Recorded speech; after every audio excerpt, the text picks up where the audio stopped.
So a quick little background for the next thing I want to talk about. It's just like a little comment. But Theora has been teaching me Tumblr because I never used it before. Ironically, since this is how the podcast was actually started on Tumblr. But I have started my journey of posting on Tumblr. And one of the things that I saw someone post their username is EJ Caswell, but with 3 L's at the end. This is what they wrote. Some of you may say that Seb and Big Red hooking up and cheating on Carlos and Ashlyn is bad writing or out of character or even a truly baffling narrative decision. But have you considered that they have a big prompt wheel in the writer's room that a small gremlin spun whenever the clock struck 12 and they had to write it into the script or else trade their firstborn to the witch outside in the hall? Maybe think about that next time. And then one of the tags is, they told me all this personally, by the way. I love Tumblr. But yeah, no, like, that's what some of this relationship stuff reads as. Like, this is what drives me crazy about the show sometimes. They do shit like that, and you're like, why? This is very soap opera-y. I like this explanation about it. So it just made me laugh, and I hope it made other people laugh as well. But one of my other favorite scenes is, ironically, in the flashback episode, when Maddox comes into the room and she just starts pointing out everyone who is single. So basically, Ashlyn is talking about how her and Big Red had the most chill breakup and then got lactate pills afterwards. And Maddox goes, "Wait, so you're single again?" And then she catches herself and she's like, "And Emmy, you're single too. And Jet, Miss Jen," just naming all the single people. It's just, the line delivery was great by Sailor. It was very, very good. But also it confirms that, like, Maddox knew that she was about to engage in cheating when she was going to kiss Ashlyn, which is fucked. I hate it. It makes everyone a stereotype. It's just stupid. Ugh, anyway. I think let's not show cheating. Let's just say we need to be committed to people. Right. So this is why I'm glad they didn't actually kiss, and they start in a better way when everybody's single. I just wanted them to get together after they broke up. You need time, Kaitlynn. Get over it, but like I just want more of them together. I know. We never get enough. We didn't get much. We got it, though. That's a win. Yeah. I just am agreeing. Nobody died, Kaitlynn. Nobody They could have broken them up. Like, all right, fine. I just love them so much. I know. Big feels. So now, after all of that, Ashlyn is too nervous to tell Maddox that she likes her. But like, I was thinking more about this, and it does make sense because it seems like Ashlyn can be very insecure, especially in like the season 1. Like, she's grown, but she's still insecure on the inside. Sure. And has that fear of rejection. And there's been a few times where she immediately tries to withdraw herself if people aren't happy around her or they don't want to do something that she suggests. And so like, I have a few points to like back that up. So when Nini enters the theater in season 1, Ashlyn is playing the piano, but as soon as she sees her, she's like scrambling to get all her stuff together, and she's like, I can be out of here in 6 seconds. Like, she just wants to make sure that she's not in the way of anybody, because that's how she sees herself. Yeah. And then the same thing happens when she sees Nini at the coffee shop after her and EJ are fighting, because she feels like because she's related to EJ, Nini's not going to like her, and she doesn't want to be there if someone doesn't want her there. Yep. And then, this one like breaks my heart, is like when she pulls out the tercet, the song that she wrote for the audition for her, Gina and Courtney. She is so excited to do it because Courtney is like immediately on board, and she like prefaced it by saying like she feels like she has a sister now, and like Courtney lost a sister, so she brought the 3 of them together. But then Gina, I mean, she's trying to make her own mark. Like, she was trying to figure out where she fit in, so she wanted to do her own thing. But Ashlyn's small dream was crushed, and she tried to minimize it so quickly. I think she like either took the paper back or something, and like she just like started walking away. She's like, oh no, that's fine. Like, yeah, we don't have to do it. It was a stupid idea. But she took all this time to write this song, tailored it to all of them. And it's just like, go for what you want, girl. You got this. But the rejection is just too much for her, and she doesn't want to ruin it. She cares about Maddox too much. Also, it's scary. Like, yeah. It's scary. These are high school kids. They are not experienced in romance. Like, and I think that the way she feels about Maddox is way deeper than Big Red.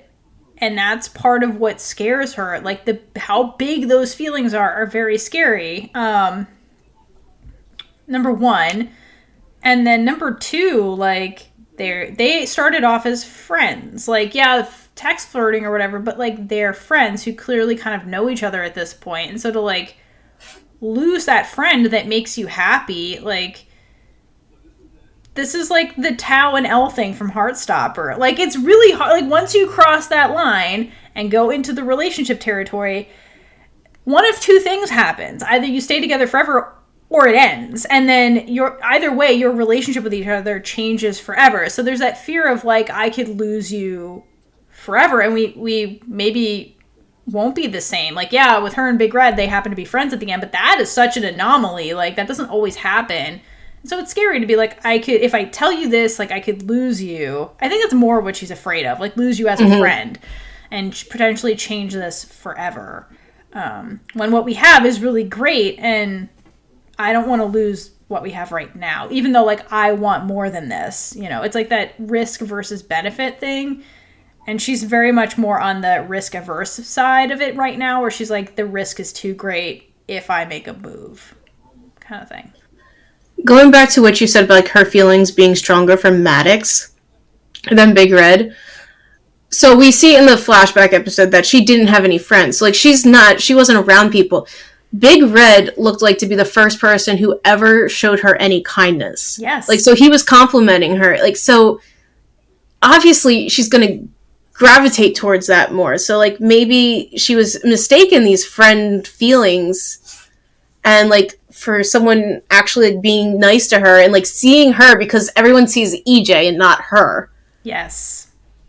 Yes. So and that's why this is so important. Correct. And then I think with, like, Maddox, she's also psyching herself out a little bit because they started the same way. And she's like, well, what if I am actually misreading this? And, like, my big feels are just getting in the way and clouding everything. And, like, that almost kiss was all in my head and it didn't really happen. It was just, like, we're acting out the song that's about people wanting each other. So, like, I can see where she would psych herself out because, yes, you're correct. That is the exact scenario with Big Red. I really think that, like, they were just friends that fell into a relationship versus, like, people pursuing a relationship. So, like, her trajectory with Maddox, like, I think from her point of view seems like it's I'm falling into the same pattern, but, like, it's very evident that that's not really how this whole thing started. Like, Maddox started with the crush and then, like, didn't pursue it because Ashlyn had a boyfriend, and then Maddox got back with her ex, and, like, the timing just never worked out. But now it's like the timing's good, but Ashlyn is psyching herself out is part of it, I think. Luckily, we don't have to worry because they both have feelings for each other, and they do finally get together. They do. So, Madison, for some reason, sends Maddox a bouquet of heart-shaped balloons, and it makes Maddox freak out. It's weird. It is. And there ends up being a card from Madison telling Maddox to give them to Ashlyn because the way she talks about her is how someone in love with someone talks about them. But, like, Madison spent, what, $65 on these balloons? This was absurd. Cute sentiment, but what? Oh my god, but, like, Madison's spending money for Maddox to get a new girlfriend. I guess, okay. Out of context, it's insane. But in the context of, like, their relationship, I guess it kind of makes sense. Because I'm not going to say the names. JoJo Siwa's character basically, like, broke up with Maddox at prom. Like, a year ago. And that was the drama last year, right? So, like, Maddox was, like, very much dreading prom because she's like, I got dumped on prom. So this gives almost like a prom-like scenario where it's like a celebration, everybody's dressed up, it's like a fancy thing. It's Maddox's big night because she's also about to go off in the movie, which nobody knows yet, really. But it's a celebration of sorts, right? And I think Jojo Siwa's character is like, well, I still feel really guilty about the way I broke up with you and the way that clearly made you super distraught, all the shit with your brother. I think she has guilt. So she's like, I can clearly see that you've moved on. You're okay. Because she showed up at the prom, right? Because she's like, they were friends. And she's like, I'm worried about you because you're acting weird. And I think you're depressed or something. And I just want you to be okay because we're still friends. Even though Maddox probably still had residual feelings because of the way it ended, which is normal. But I think there's guilt here. And she's like, you are okay. You're moving on. Please go move on and be happy. So, like, I don't think with these characters, it's where did she get the money? But, like, she's not JoJo Siwa in the show. Here's the deal. Where does any of these kids get money? They're just like, Mom, give me $100 to buy balloons. And they just get it. So it's Disney magic. But I think for that character to be like, here's a grand gesture, to be like, yes, please go move on. Clearly you've already moved on. Just, you have my blessing. Do it.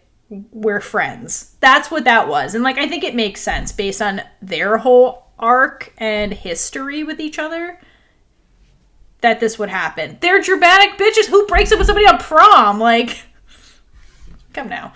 That's also true. Yeah, who does that? I'm like, what's so fucked? Who breaks up with somebody at prom? You could have done it the day after. I'm assuming Jet knew what was going to happen the whole time because he's the one who tells her to read the card. He notices that Ashlyn's behind her, so he's like, read it out loud so we could just get this shit over with. Well, like, also Jet is the one that brought JoJo Siwa back into the picture. So I wonder if they, again, too much stuff happens off screen that's actually important in the show, which is annoying. But, like, I wonder if off screen, those two had a conversation where JoJo Siwa was like, well, your sister keeps talking about this girl a lot. Like, it's a lot. Look at all these texts. Like, it's just about this other girl. And so she's probably like, tell me about her. Is this real? And, like, Jet has eyes. And he's like, yeah, no, like, she's in it deep. And so I think that, like, they off screen had a chat about this and we're like, okay, good, she's okay, because that's why they conspired in the first place. And I think together they're just like, yes, let her be happy, she's happy here. JoJo Siwa also moved on and just came back into the picture because she was afraid for her friend, right? So I think she's also relieved. She's like, good, like, we've grown apart. You're okay to move on. You're finally okay. Like, go be with the girl you will not stop texting me about. Stop texting me about this girl. So. Oh my gosh. I wonder what Maddox says to Madison. A thank you card? Like, No. What she says, says like, about Ashlyn. They should send. What does anybody She's a say? Gen Z. She's not sending a thank you card. I don't know. Well, she said balloons. Like, she said chocolates like everybody else on the show. She's sending something back to be like, thank you. I don't know. What does JoJo Siwa want? A microphone? A bejezzled microphone? A bejeweled microphone? She's gonna get her a microphone from the Era store and send it to her. No, she needs a microphone with her face on it. That's some money. Anyway, what did you say? I got lost. What did Are we going to still with the microphone thing or back to what? No, what were you saying before that? Before I got off on the microphone tangent. I was talking about, like, how she got the money to do it, but we went through that. You said something right before that, but I can't remember. It doesn't matter. But yeah, so I think all of this kind of makes sense. It's dramatic. It's a gesture of it's like the big red conversation with Ashlyn, but, like, we can't get JoJo Siwa back, so we're gonna do this virtually via Jet, which is how this whole thing started anyway. So, like, it does make sense. And then the timing is just so perfect that Ashlyn happens to be hearing all of this. Yes. But it's cute, and I like the way it's shot. Yes, the scene is cute. It's very cute. I'm so happy that this scene exists. It's adorable. So Ashlyn overhears, and she's like, she has this duffel bag, and she's, like, holding on to it not, like, with both hands, I believe. And she's just, like, slightly runs up to her and is like, I'm not back together with Big Red, by the way. Oh, yeah, that's right. Because Maddox thought that. She was like, yes, why because, you know, Antoine comes back into the picture randomly, which is the next section I have. Closure. Which makes no sense. And he brings, like, this chocolate croissant for Ashlyn. That's what he tells Big Red. Because he's French. They're like, we're playing up on the fact that he's French. Yeah, he's French. So Maddox immediately gets upset because it's been, like, tag. They're like, all right, I'm ready to tell her. And then, oh, Madison is back in the picture. Oh, I'm ready to tell her, damn it, she's back with Big Red.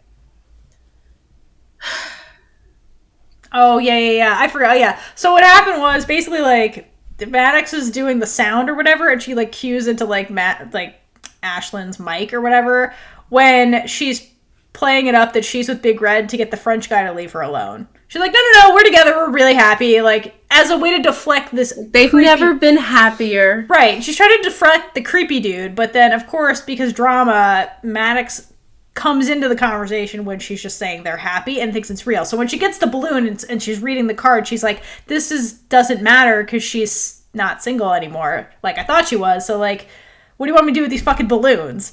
And then Ashlyn's there, she's like, no, I'm still single. That was a bunch of bullshit to get a creepy dude away from me.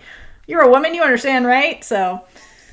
But then Ashlyn gives her this double pet, or no, she takes out the box that Dewey brought all the way. From the camp. Yes. And he loves those kids. He doesn't want to admit it, but he does.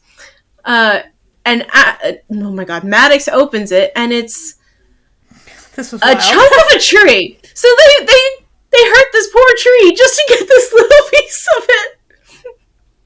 That EJ somehow had time to carve last season, we talked about, that says Ashlyn Hart's gadget. Which is the two of them. I believe that's yes. Yeah. In a heart. And, like, this Maddox is like, you've had these feelings since camp? And, like, Maddox is so hopeful. But I feel like Ashlyn's line with no, EJ did it. I feel like that's so terrible because she's like, oh, you didn't feel it when I felt it. And someone else did this. Like, how is this a gift for her? Like, because it's not like Ashlyn did it. Okay. So I think that when when Ashlyn replies with no, EJ did it, I think in her brain she's nervous, and because she's doing the grand gesture finally, and when in her brain she hears the question, "Did you do this?" And so she's like, "No, I didn't do it. EJ did it because EJ could see that I was into you." Even when I couldn't see it. So, like, it's an admittance of feelings without being like, otherwise I would have told you back then. But she's like, I didn't realize it. But obviously I was so obvious about it that my cousin could see it. And then he carved this on a fucking tree as evidence. And, like, the other part of it is that, like, that camp means a lot to Maddox. So it's, like, a way to be like, I understand this place means a lot to you. And, like, there's a piece of us now connected to this place when we first met. And so it's a very romantic gesture, like, yeah. So they have a really cute conversation, and I forget which one. I should have written down the conversation, but I believe Ashlyn says that she has every feeling for her. Yes. And it's just really cute. And then she ends it with saying, we should just stay friends, right? Which, I mean, it goes back to what we were talking about earlier with she doesn't want to lose her as a friend. But, like, come on, girls. Also, there's that. But also, I think they're doing their negging thing that they do when they text. Because your question earlier was, what did Maddox text JoJo Siwa about Ashlyn? Mm-hmm. I think that Ashlyn and Maddox were, like, this is how they flirt text. And they're just like, we shouldn't do that, right? We shouldn't do that. Blah, blah, blah. And then they do it 2 seconds later. Like, I think this is just... So they walk away from each other. Yeah. And then you're just like, damn it, no, I want her. Like, we had a whole song saying that we want each other. So they run up, and there's, like, a very quick kiss. And, like, I think that... Then it's just like, oh, shit, we did it. And then too, and, like, they start making out. Basically. Yes. And then Carlos comes in, interrupts it, And then he basically does really. the Darcy. He doesn't really interrupt it. He just No, talks, and he does the Darcy thing from Heartstopper, like, oh, you're being gay. Carry on. Yeah, exactly. Does he take a photo of them? I hope not. I don't remember. I feel like he did something, but...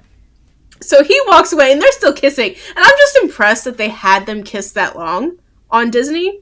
I mean, but most of it was off screen. But yeah, we didn't... You see, like, the back of Maddox, so you know they're still kissing. And Carlos says it out loud. So that's the Disney version of letting queer people make out. But we do see... Seblos has a kiss in, like, season... Like, their first kiss is, like, pretty long, so... I mean, we had it's to just watch the lesbians Ricky that can't... and Gina kiss for, like, 500 years, so... Yeah, the lesbians are... But, okay, to go back to your question, what did Maddox text JoJo Siwa about Ashlyn? I think that she just did shit like, Ashlyn said the funniest thing today, and I wanted to share it with you. I think it was stuff like that, or she's like, Ashlyn sung the song, and it was really beautiful. It's crap like that. I think she was just, like, commenting things, like, because it's like, what do you text people? What's going on in your day? My day was I was staring at this girl all day, and here's what happened. And I think that's what she's texting her, and that's when JoJo Siwa was like, okay...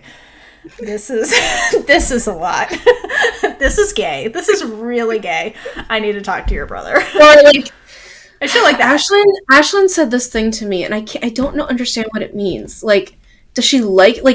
I don't think she was doing that. I don't think she was doing does she like me, does she not like me stuff. I think she was just like, oh, I observed all of these things. But it's like the gayest shit you've ever read. And she's like, oh, she has a dimple when she smiles. And like stuff like that. And then JoJo C was like, wow, okay. You like this girl. Because if she was like, oh, I like her, like, those two would have broken. Like, they were, like, together, kind of. I don't know. I feel like it was shit like that, where you just will not shut up about this person. And you're just like, wow, okay, this is a lot. It doesn't matter, because Madylyn's together now. But, so... They really missed an opportunity with this scene, though. They did. Okay? So, we talked about Ashlyn saying in the Halloween episode that she'll give her mouth-to-mouth as a friend. But then, when Maddox breaks the lighting board, it makes this whole huge noise, and people keep running up, asking if she's okay. And Ashlyn comes up saying, do you need mouth-to-mouth? And it's like, very monotone and just like a throwaway line, and it's meant to be a joke. But when they kissed, they really should have pulled back, and when their foreheads are together, she should have just whispered, I finally got to give you mouth to mouth. Yeah, that would have been hilarious. And it would have been so cute, and just to round it out. Oh, I love them. Can you tell? Yes. Got big feels for your ship.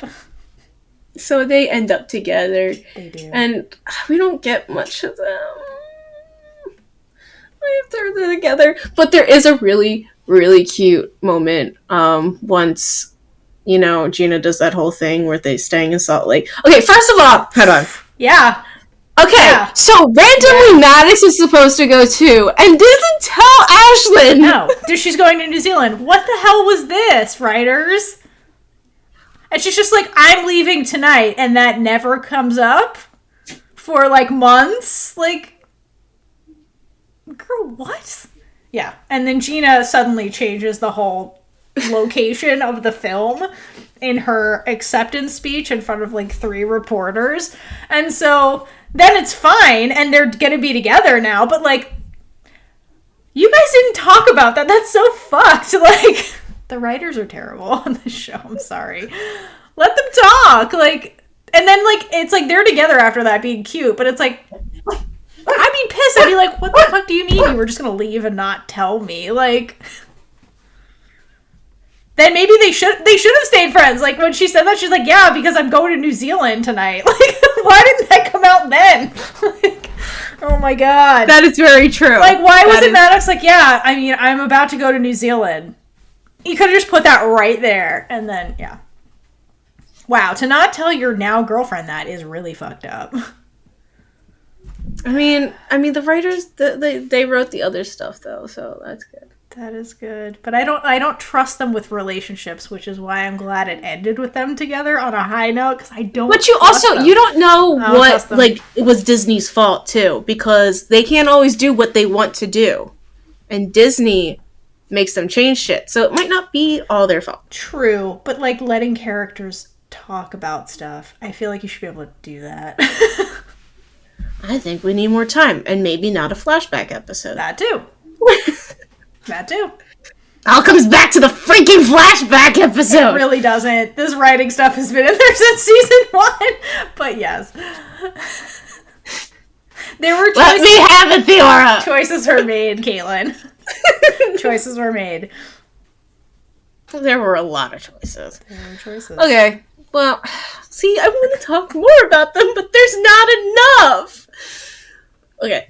But the last cute thing is like when Maddox was like, I need to have time in my schedule to stage manage for Miss Jen's spring show, and Ashlyn comes running up and just like hugs her from behind, and they're so happy and I love them. Yeah. Which I promise I'll get over it. you don't need to get over it. You don't get over some ships. They're your forever ships. Your forever OTPs. Oh, they're really cute. They are very cute. I'm just saying. It's facts. All right. We do have to move on, so because it's almost 2 hours now. Yes. All right, so let's just talk very quickly about Big Red. He randomly ends up with Antoine because apparently Antoine is I don't know if he's gay or bi or whatever. It doesn't really matter. But he's French. like, oh, this was actually never for Ashlyn. I wanted you, even. Okay, it was the classic boy thing where he's like, I hate you, I hate you, I hate you, because I actually like you. Because all of his comments to Big Red up until now are just like, oh, you're nothing. Oh, you're nothing. Oh, you're nothing. It's, yeah. So sure. Good. Big Red gets a boyfriend. Great. Next. I mean, I'll take more queers. It just really seemed out of place. Another thing I wanted to talk about is the comparison between Mrs. Green versus Mrs. Porter, because Mrs. Porter, I don't think we've ever actually seen her until this season. No. She pisses me off, man. Why? I don't. She's just so hard on Gina. I like Courtney. How is she hard on Gina? Because she's like, she's not okay with her dating, but unless it's Mac, basically. I mean, I wouldn't be okay with anybody dating Ricky. Ricky's a loser. Like, why would she be okay with that? Ricky, who's never on time for stuff, who doesn't take shit seriously, and then, like, that's perfectly normal. Like, I just feel again, like 16-year-olds don't make great decisions, so it's fine. Gina's mom was just so pushy, and she wasn't allowing Gina to grow. But Gina did grow. She was trying to push Gina. Like, you know, some parents are more heavy-handed than others when it comes to, like, being focused on their success. Like, EJ's dad was like this, too. But not because he wanted EJ to be great. It's because he wanted to preserve his family legacy. Whereas, like, Mrs. Porter... Like, think about their scenario, though. Like, it's just her and her daughter trying to survive.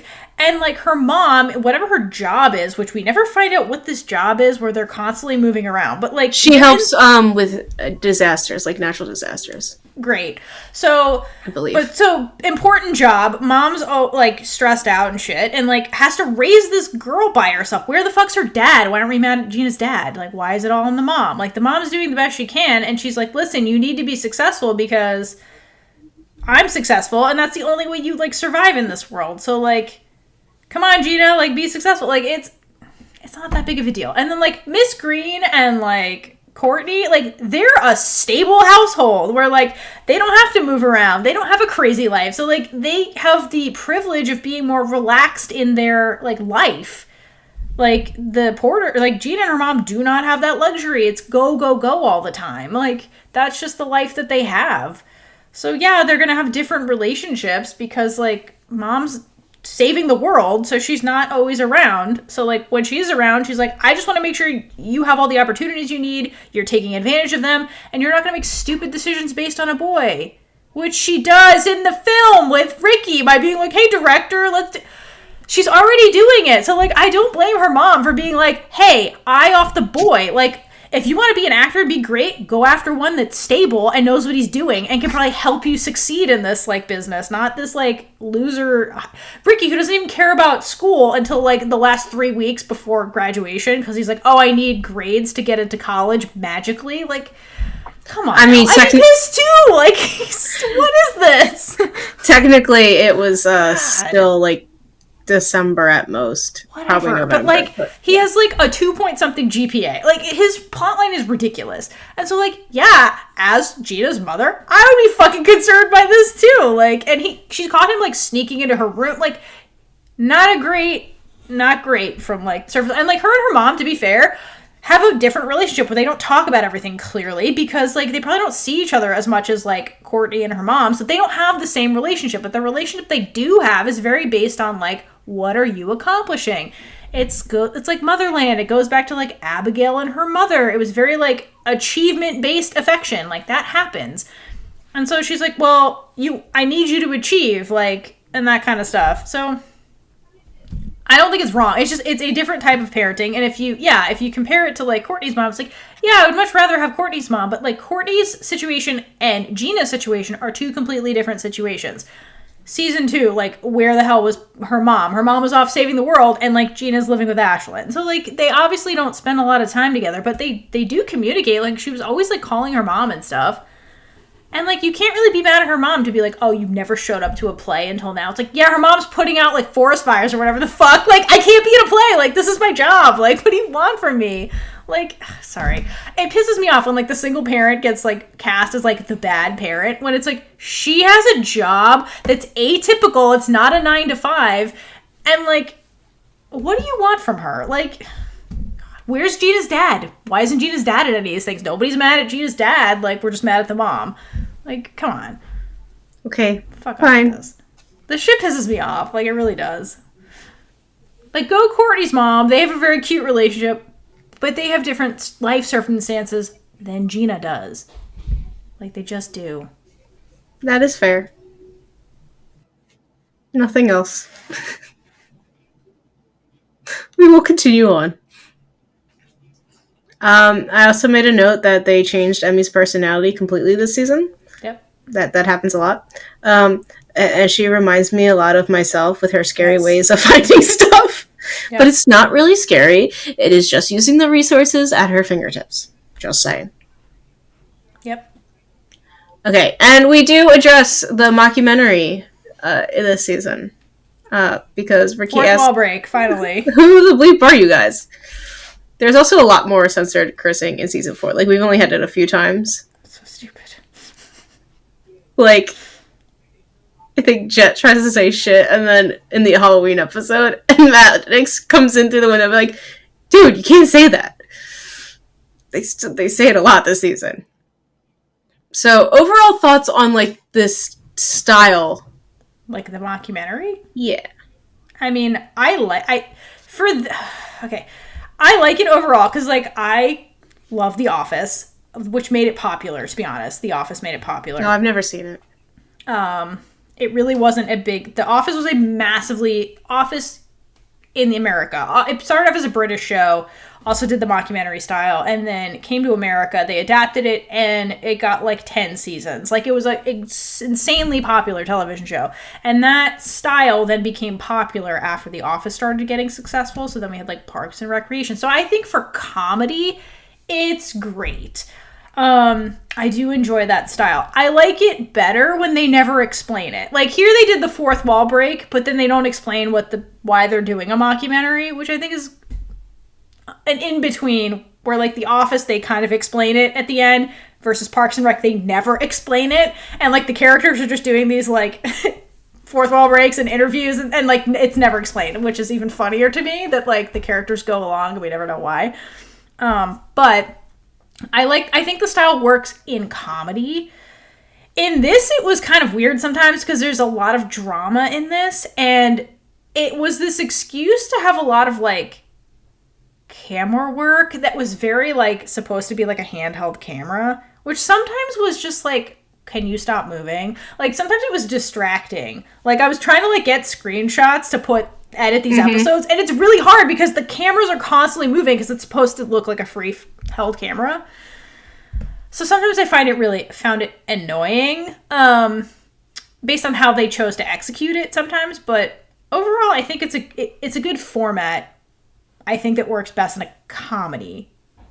Or if you're just in this too, if you're gonna like chalk a lot of things to being off screen, I can see this working where you like just have the character be very explicit about how they feel, because this is a show that's not about subtlety, really. It's for kids. It's geared more towards like younger audience that perhaps isn't good at reading nuance, isn't good at like subtlety or foreshadowing or things like that. So like to have a mockumentary style, it helps, I think, facilitate to be like, this is what the character feels because the character is telling me how they feel, versus like reading the signs and being like, oh, I see based on their behavior how they feel. But like, so I can see why it was. And then in this show too, it just so they can keep getting more insane with all the meta stuff. I think they just made it an ongoing joke as season to season to be like, how crazy can we get with this? So I like that type of comedy, like just being self-aware, which is part of why I loved Glee. Is just those jokes. Like when Natalie said, and please everyone try to remain in your own parts. It's just like they're aware of all the issues that they had last time that were ridiculous. That's my favorite type of comedy, apparently. That's what I've been learning through this. You like callbacks. I like that too, where they do callbacks to shit that has happened before. I agree. I like that. But I don't know that you need to be a mockumentary to achieve that. All right. So, what do you think of the mockumentary style, Kaitlynn? So like it's not so much the mockumentary. Like I like the meta-ness of it. The mockumentary worked because they were able to like have I don't know what the word is called. It's like not intuition, but like they are able to like understand what they're feeling and like tell the audience how they're feeling. So they let the characters give their own exposition about how they are eternally feeling. Like they just tell you flat out, this is how I feel. Which I mean, it's a kid show. Like also apparently I need that. Right. Some people find that helpful. But yeah, it was cute, and it also established it was different from the movies. That is true. Yeah, like it was a very good, clear. This is not a movie. This is a TV show, and yeah, like it's following the kids who go to that school. So I think it worked really well in the show. And it made it different from Glee, because Glee was not a mockumentary. It was very clearly trying to be both that movie and Glee at the beginning. Yeah. I mean, but Glee did have, like, the voiceovers. Yeah, Glee had voiceovers, which was annoying as fuck. But, like, they didn't have, like, Rachel Berry. Theora hates voiceovers, if you didn't know that. Like, I hate voiceovers. Okay, but, like, okay. The voiceovers in Glee served a purpose. The voiceovers in Warrior Nun did not. They were like, crap I didn't need to hear about, like, how Ava felt about stuff. I'm like, I don't need to know this. Like, this is not helping the plot. This is dumb. Like, get out of here. Like, if you're gonna do it, like Glee would use it as a transition, and it worked a lot better. But yeah, you're right. That was kind of, like, their moment of exposition, but they didn't like have Rachel Berry in a corner and be like, Rachel be like, this is how I feel, blah, blah. They all explain a lot how they feel to each other, so we didn't need the one-on-one with the character. It's very obvious how they all feel about stuff. Yes. So, yeah. That show. Very different. They're different shows, though, so. They are different shows. There's one last thing I wanted to talk about that I really liked about the show in general. And it's that they allowed Courtney and Gina to have their natural hair, yes, natural hairstyles. Agreed. Which is very big, not, like... So Disney and Nickelodeon, like, I grew up... And this isn't just for these networks. Like, this is just Hollywood in general. Correct. Was so bad with, I don't know the right term to describe it, so I'm just going to say... Black people's hair, basically. Yeah, black people's hair. Yeah. Literally. Or black hairstyles, basically. Yeah, black hairstyles. So basically, all you ever saw was straight, curls, stuff like that.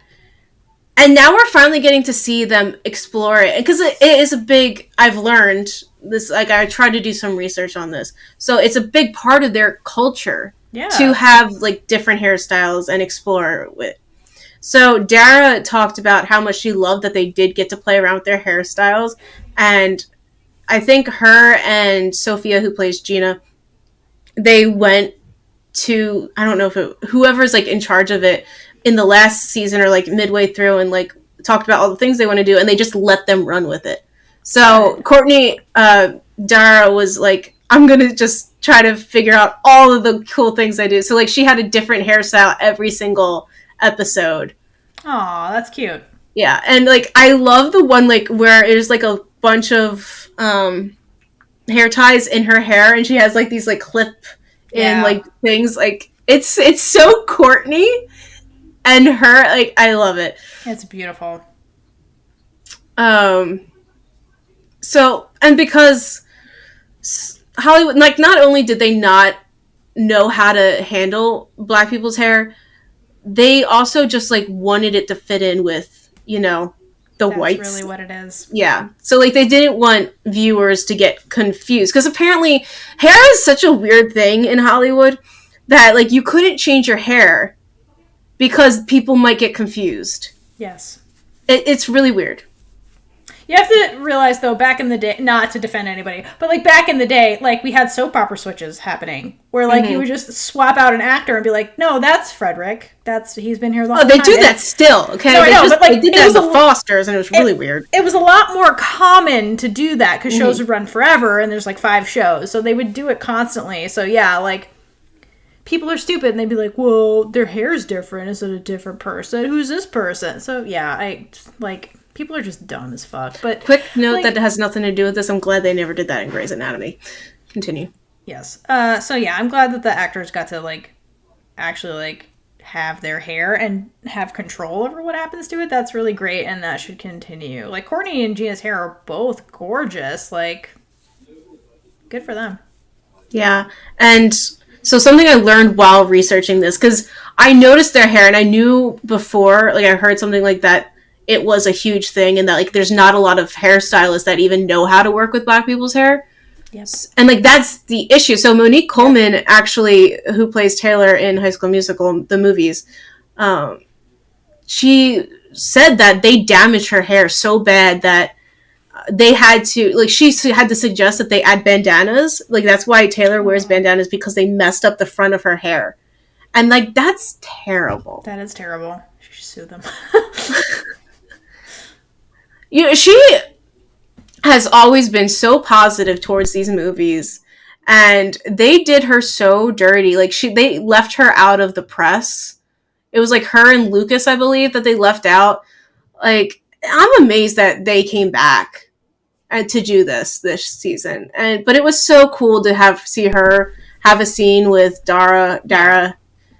That was a really sweet scene. But I want to interview a set hairstylist one day about, like, the importance of this and letting the hair not be straight and curly and play with the styles. I believe Blackish has a whole episode about, like, Black hairstyles and stuff and why they're important. So Hollywood is slowly catching up. Slowly. We're making progress in all the things. Yes. Okay, but obviously I couldn't stop there. And season 5, okay? Because, you know, what if it continued? All right, so this is Kaitlynn's fanfiction section. Yes, this is what I would like to happen, apparently.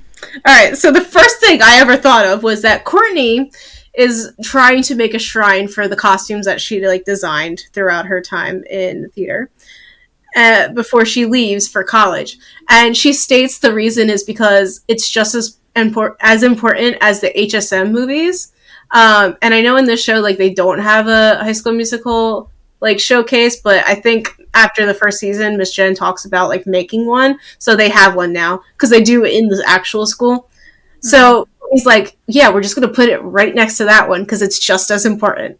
It's historic. So yes. That's what I think is going on with her. Okay.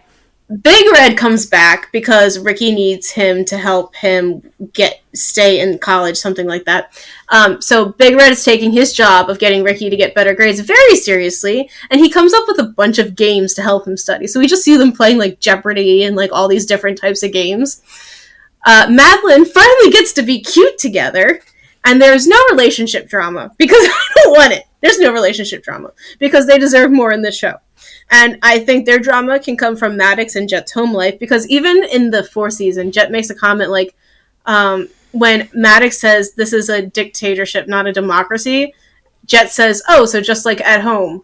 And it's a throwaway line and we don't hear anything else, but there's stuff going on at home, which a lot of fan fictions read into, so I'm going to go with that. Yes, that's where the drama can come in. But so because of the drama at home, Maddox spends more time at Ashlyn's, which gives us more cuteness and support of Ashlyn. Jet is also having a hard time at home, and he is kind of dating Courtney because, like they were really forcing them together, but she is more focused on making sure she is ready for college because, like, she is focused on her future. So he doesn't have the same support that Maddox does with Ashlyn. And I don't see Jetney lasting if they even become a thing. Sorry, people. Like, they're just not. Like, they just don't. I don't see them. No. So, alright, now here's where we get into the Gina shit. So Gina's getting ready to work on the movie, but they're still missing their Romeo because Mac pulled out before he was even announced. Okay? So, wait a minute. Hold on. I'm sorry. Could we go back to one thing about Gina that I thought was really weird that has to do with this? So when she's doing the acceptance speech, she says something along the lines of, I've never read Romeo and Juliet. I'm looking forward to reading this for the first time. What high school student in America doesn't know the premise of Romeo and Juliet? Like, how? There's so many things based off of it. It's like like, even if you've never read Shakespeare or you weren't forced to read it, which, like, in America, most high school English, like, they require you to read it at some point. So, I think we read it in 9th grade. Right. It's required reading in America. But even if it wasn't required for some reason at East High, it's a pop culture reference thing. Like, how does she not know, like... I'm wondering, like, what? She just doesn't know, like, the details of it, but, like, she knows... No, it sounded like she had no idea what this was about. She's like, I'm looking forward to, like, reading this and to know more about what this is about. Like... I don't think she knew what the play was about. And I'm like, how? You're in America. Like, what do you mean? I mean, there's even an animated movie called Romeo and Juliet. No, there are legitimate, there's so many movies, there's so many things. It's a pop culture reference. Like, it's in songs. Taylor Swift has a song about it. Like, how do you not know? Like, at least the reference, So, like, that was weird. Whoever wrote that line... You're in America. How do you not know that? Like, it's required reading for high school. Does she not read? Like, she's been to many high schools. Like, come on now. That was ridiculous. Anyway. Yeah, she's been to many high schools. Maybe she just kept missing that. Because I missed, like, a whole chunk of shit because I was moving around so much. And I was like, I don't know what this is. So, like... Yeah, it's possible. But it's also a pop culture reference. So, like, even if you didn't read it, that's what I'm saying. Even if you didn't read it, in America, it's all around. It's like not knowing what Christianity is if you've never been to a church. It's everywhere. How do you not know what this is? I thought that was wild and crazy. Anyway, continue. I had to. That's fine. I understand. Also, yeah. And then Mac leaving without telling anybody. Like, if I were the director, I would be pissed about this. Like, you lost the Romeo and also, he didn't tell anybody. Like, but he also announces that they're rebooting his show, and he's like, but I have to talk to Disney Plus first. It's like, I don't know, that was ridiculous. But anyway, sorry. Okay, so now this again, we're in season 5 in my world, in my brain. Okay, so Gina starts talking to Danny more because Danny has stayed to learn more from Miss Jen. Sure. Because Miss Jen turns down a Broadway role. That was insane. That was stupid. Yes, anyway. I agree. So, and Danny confides in her that she is worried she isn't a good actress since she got fired from the movie. And Gina offers to help her with her scene work. And no, I'm not putting them together, guys. Don't worry. Ideally, Maddox should make an offhand joke about how Romeo and Juliet should be queer, and Quinn's eyes just go wide immediately and runs with it. And, like, she, like, completely takes it as her idea because that's what she would do.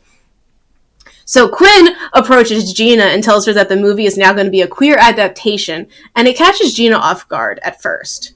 But then Gina's like, okay, cool, let's do it. And she suggests that they should get Danny to play Romeo then. Don't ask me why. I have figured. There's no way that director is going to be like, yeah, the girl that can't act. Hold on, I'm getting there. So Quinn is like the girl who sucked the air out of High School Musical 4 and got fired within a day? Yeah, no. But Gina's like, come on, she's gotten so much better. Just audition her. Quinn reluctantly agrees because she agrees to everything that Gina says.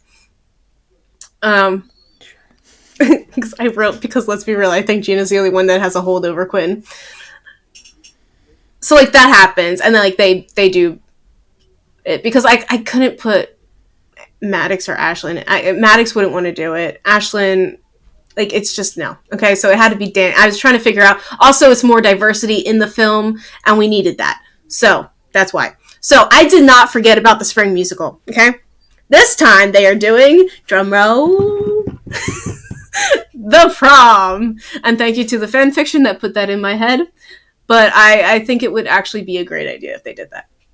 It was either this one or Lemonade Mouth, because Sailor, who plays Maddox's sister, her sister, Piper, wrote that, like, finally I can talk about Madyln. You have no idea. Piper was also in a Disney show called I Didn't Do It, and I believe she's now queer, or, like, gay, whatever.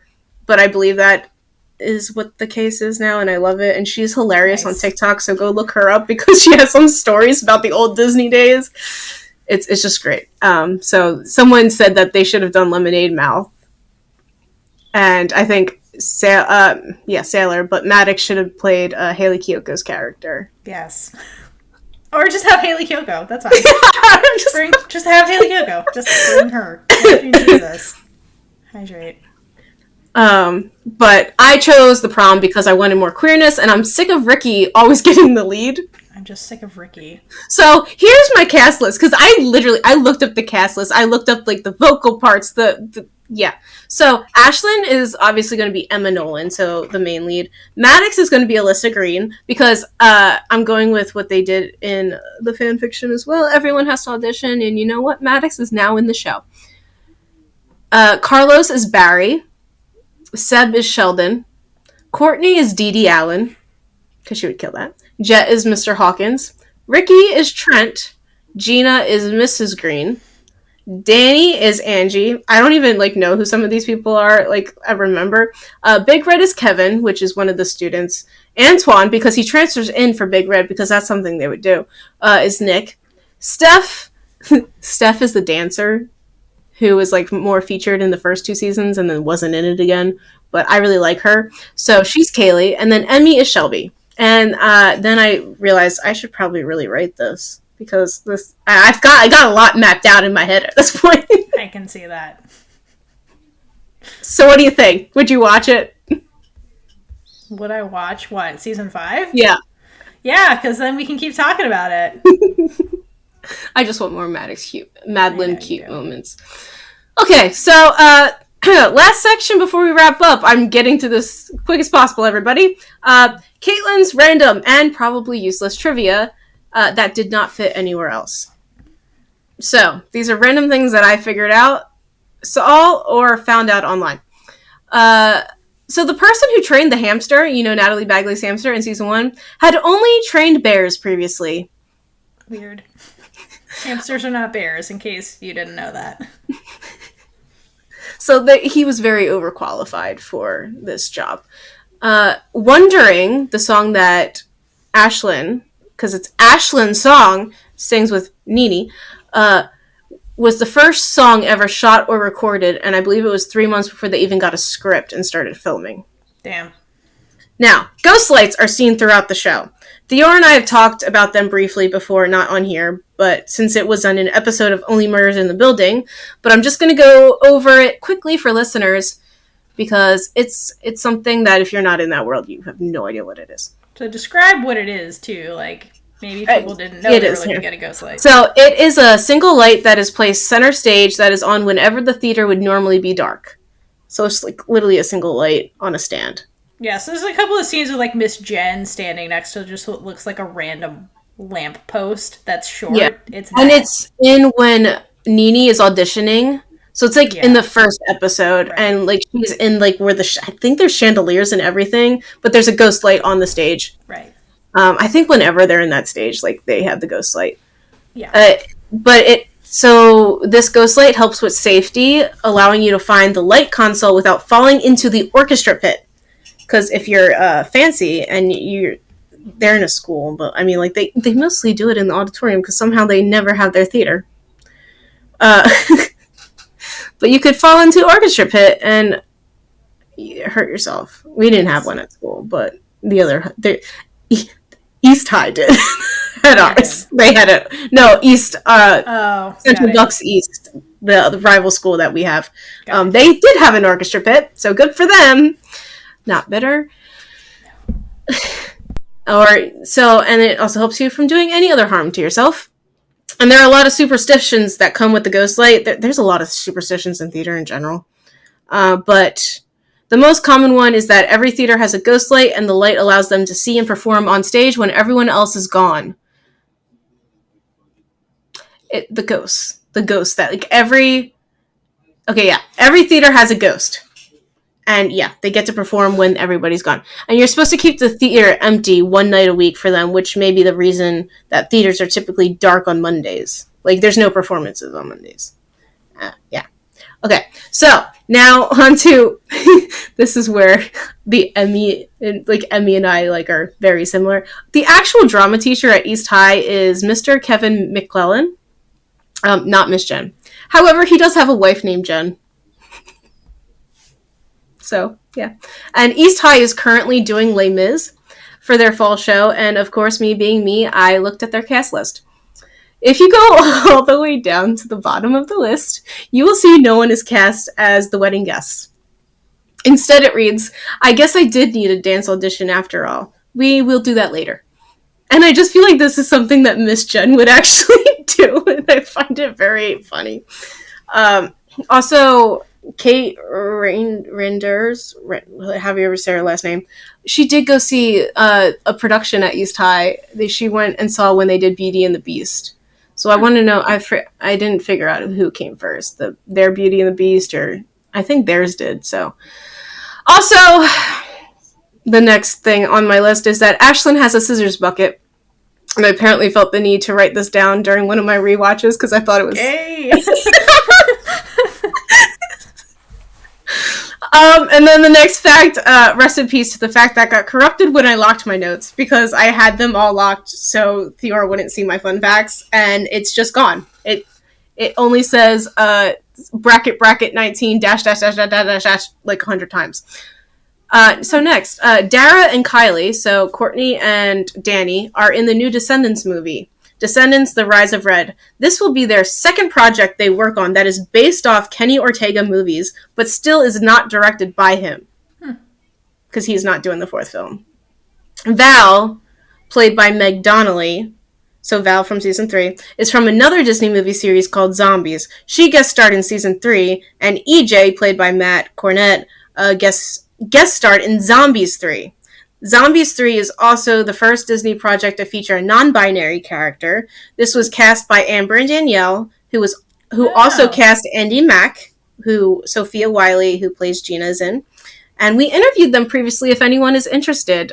They were a delight. They are fun people. They know many things. They know a lot. Yes. We love them. I want to talk to them again one day.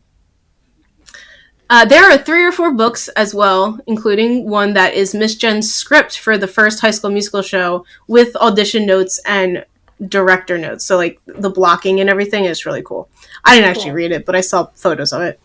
In the last episode, Ricky tells Mac that he wishes there were 38 more episodes of Mark and Spark, which is the same number of episodes in the High School Musical, the series.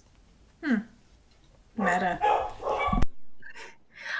Yes, I mean, because that's their charm. Okay, I also watched all 3 movies to prepare for this episode in case there is things to say, and I have a couple of things. So rewatching the movies made me realize I fully remember my inner monologues because my brain's always running. So I remember what I was thinking while watching it for the first time, and it was mostly just mishearing what the words were and also trying to figure out what they mean, because like sometimes use bigger words. So like I was in 4th grade, so I had no idea what they meant, and I thought they were referring to Chad when the boss in High School Musical 2 says henceforth because his name is Chad Danforth.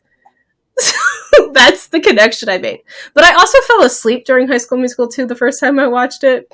So there's that. It's also people's favorite movie, and I don't like High School Musical 2. High School Musical 3 is my favorite, which is also probably part of the reason why the 4th season's my favorite, since that's the music they're doing and stuff. And they also added in the deleted scene, or at least one scene, in High School Musical 2 on Disney+. It now includes the fever dream that is Huma Huma Nuka Nuka Apua A Makikiki Malini Hu. Do you know that song? Because it's a random song. If you had the Disney Sing It Wii game, it was on there, so that's how I learned that song. But it is such a crazy scene, and like Sharpay sings like a whale in it or something. It's weird, but it's really weird. It's really funny. So go watch that. And that brings us to the end of High School Musical, the series. And one last thing about the show before we like end it for real. I do like the very last scene, which is that ties everything together, which is the main cast and Miss Jen singing the Wicked song. For Good, which it's the perfect song about like friendships, and it allows Jen to finally sing like the Glinda part for us, the audience. So I do like that is their ending scene. Which, in case the audience does not know, Miss Jen in real life, Kate Kate, played Glinda on Broadway. Yeah, we did mention that in the first episode. Briefly, but like you already knew, so we didn't actually go into it, but I just wanted to make sure that was established, just in case people didn't know. So, yeah, I like that's the ending scene. That's it. I mean, it's also apt that they go to Denny's, like in the actual show's ending scene. Because apparently we went to Applebee's instead of Denny's, but like, I mean, you go out somewhere that's open and get food, like, yeah. But I love the song. I thought the song was fitting. Yeah. I don't want it to end, because now it's over. Sorry, Kaitlynn. It's so hard. There's no more. Well, I'm still... leave a comment on who we should interview, because I'm going to try. We'll see if anybody's willing. Yes, we are back in that stage where we can interview people. Woo! Let us know if that's okay, Kaitlynn. That's what fan fiction is for. Yes. Yes. So, before we sign off, for real, and end our discussion on High School Musical, the musical, the series, we need to rate this... Well, I guess rate this season, because we've been rating all the seasons, and then rate the show overall on the Lesbian Jesus hydration scale. So this is our scoring system that we developed on the Big Gay Energy podcast using gay science. So it's a very accurate method for determining how valuable a piece of queer media is. And we hydrate like Kaitlynn is doing right now, because water, like life, and water, like queerness, is essential for life. So, Kaitlynn, how much would you hydrate for Lesbian Jesus for season 4? 8. I mean, Madyln gets a 10, but yes. Damn. No, I think I'm gonna give it a 6. Like 5 of the points are just for Ashlyn and Maddox. But the shit they did with Seb, Big Red, and Carlos was fucked up. I know, like, so part of me... points for that. That was fucked up shit. Yeah, that was a crime against Lesbian Jesus. Okay? That's why I had trouble, like, I did 8, because just Madyln will... And that's fair. Yeah. Yeah, big feels. But, like, thinking more about it, like, I really wish they gave them something better that season. Go out better than that. Yeah, we've ranted enough about it, but like that whole thing loses points. But the Ashlyn Maddox stuff was really great on its own, that was great and very well handled. And I like how they did all that, minus all the cheating stuff that's embedded in there. But 10 out of 10. Like they were a 10 out of 10. They were good. But yeah, overall. And then, okay, so then how much would you hydrate for the entire show? On a scale of 1 to 10. What do you mean, damn it? We always do this. Why is this always a surprise? We do it every time. I thought we were only going season by season. No, we are at 10. Now you rate the whole thing. Well, I can't give it too low because I really... Okay, no. All right, I'm going to give... No. 7.5. That's fair. I think I would give it a 6. I think that's what I gave it initially when we did our, the first season? The first thing. I think that's what I gave it too. Yeah, just because, I think there's a lot of good stuff. I think it's valuable. It's appropriate for the audience. We gave the first season a 2. No, not the first season. Yeah. In our non-spoilery thing. Oh, yeah. The big, that's what it was. Right. The big gay energy one. Right, exactly. So I think I stick with that, even having gone through all of this discussion, just because I think there's valuable elements to it. There's some problematic shit with the queerness that we just talked about, but overall, it's a good thing to see queer media, a lot of it being more positive than negative for a younger audience, because empathy is important. And so I think in the lexicon of queer media, it's worth talking about and worth watching, because queer media is important for all ages and everybody, and it was way less toxic than Glee when it came to the queer stuff. So there's that. That's good. Yeah, I want to get... I love this show just because it's, fun, and I love the music and stuff. But because of, the stuff, we've talked about it already, but, that stuff is just... I can't give it higher than a 7.5. I think that's fair. 7.5 is really good, especially Kaitlynn, who's a heart. Oh yeah, I don't think I've given anything a 10. I think I gave a Heartstopper episode stuff. a 10 because I felt like I had to at that point, because there's nothing wrong with it, but yeah, ratings is hard for me. We've established this. Anyway, if you made it this far in the episode, we want to know. I'm going to give you a secret word that we want to challenge you to use in a comment or podcast review. It's funnier if it's a podcast review, without looking at the spelling of this word. Okay, so today's secret word is appoggiatura. I believe that's it. I have it phonetically spelled, but it's still weird to appoggiatura. And it means a music note played as an embellishment on the main beat. Oh yeah, that's an Italian word. My dog is digging in the appoggiatura. Brooklyn, shut up! I'm sorry. Okay, anyway, she's just going to be digging the whole time. It's fine. We're here. All right, so thank you for joining us on the journey that was High School Musical, the series. We hope you enjoyed this wild ride. We'll be moving on to more queer media after this. And until next time, keep hydrating for lesbian Jesus. And gay it up all over the place. Bye. Bye. And with that, we've been Big Gay Energy. If you like this episode, check out all our other episodes right here on YouTube. Please leave a comment below, and subscribe for more amazing, super gay content. If you'd like to support us, check out our merch store, or join our Patreon for early access to episodes, exclusive content, and so much more. Until next time, stay safe and hydrate for lesbian Jesus.